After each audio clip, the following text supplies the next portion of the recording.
How's it going, gamers? Chongo here, and today I've got a gameplay commentary for you guys. The gameplay is of Gears of War Judgment on the Xbox 360, and today's commentary topic is about the recent news that the Xbox One will no longer require the Kinect to function. So anyway, let's get into it. So if you haven't actually heard the news, a Microsoft spokesperson came out and said that it no longer requires the Kinect to make the Xbox One work. Now, I think this is good all around. I mean, some people are still saying, whinging about Microsoft, and I mean, yes, they came out and said a lot of bad things when they announced the Xbox One, but they're trying to undo the problems that they've caused, and I think they're realizing now how big the things that they started off were terrible.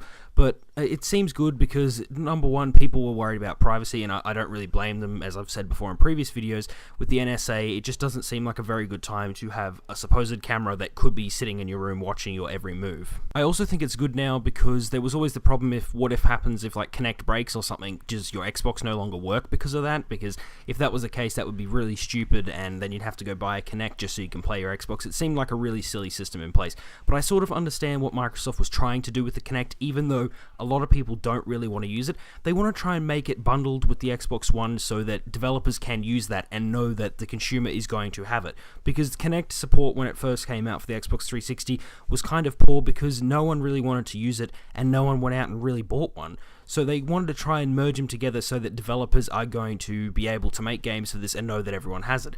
Now with this, I think there's going to be a lot of people who probably never plug their Kinect in, and I mean that's their choice obviously, and now with this ability they don't have to have it always in. But I don't know if Microsoft's going to release a cheaper bundle because there's lots of people saying that they could do that, but I still think Microsoft's going to try and force Kinect to be at least with you, so that if a new game comes out using Kinect, you might think, I'm going to plug it in and give it a go. Which, I mean, in this state of age, it's very hard to try and get people to adopt new technologies. I mean, there are some really good technologies out there, like the Oculus Rift and all this kind of stuff that sounds really interesting, but Kinect at the moment just doesn't seem interesting. Like, there is a lot of things they could do with it, but no one's really interested in even giving it a go, which it doesn't really seem like a very appealing system at the moment, and mainly because there's nothing really to do with it. But I can see what they're trying to do with bundling it, and I'm not sure if they're going to release a $100 cheaper version without it.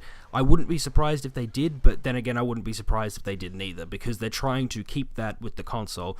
However, with that being said, it's not really a big issue for someone like myself in Australia, because I don't know why they've done this, but the PlayStation 4 is $550 in Australia, and the Xbox One is $600, so it seems a bit iffy, and if they remove the Kinect, that may make the Xbox One cheaper in Australia, so that could probably increase their sales a lot more than even if they're on par, for example, in America, because if it's cheaper than the PlayStation 4 and money's an issue for someone in Australia, obviously they're going to go with the Xbox One. But I think it's been a very interesting last couple of months since Microsoft has pretty much undone all the policies that they set out when they first announced the Xbox One, so I think that's showing how powerful consumers are in this gaming industry. We can change what happens and how things are going, so we do have a lot of power in that sense, and I wonder if Microsoft will make a new bundle with no Kinect just so they can get it cheaper and still sort of have a chance at beating Sony in this console generation.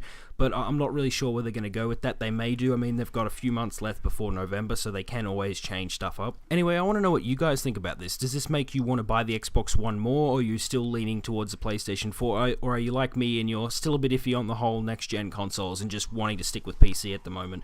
So anyway, if you like this video, give it a like, and if you've got a comment to that question that I just asked, put that down below, and if you want to join the Gamerhood, just subscribe. Anyway, I'll see you guys next time.